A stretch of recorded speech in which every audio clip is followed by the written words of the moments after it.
কুমিল্লায় পুলিশ হেফাজতে নিহত শ্রমিক দল নেতা কায়কোবাদ দাদা ও শেখ জুয়েলের আত্মার মাগফিরাত কামনায় বিশেষ দোয়া ও মিলাদ মাহফিল হয়েছে। সোমবার মুরাদনগর উপজেলার যুব দলের সিনিয়র যুগ্ম আহ্বায়ক মাসুদ রানার কার্যালয়ে এই দোয়া মাহফিল হয়।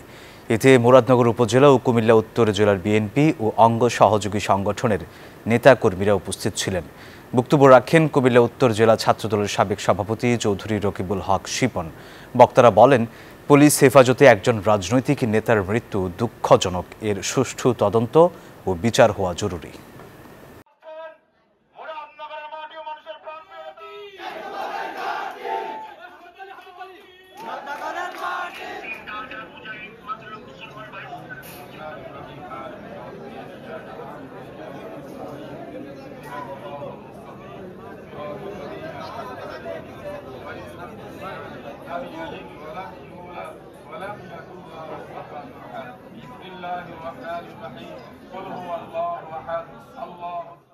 বান্ডেল থাকলে প্রতি সেনমানিতে টাকা বাঁচবে।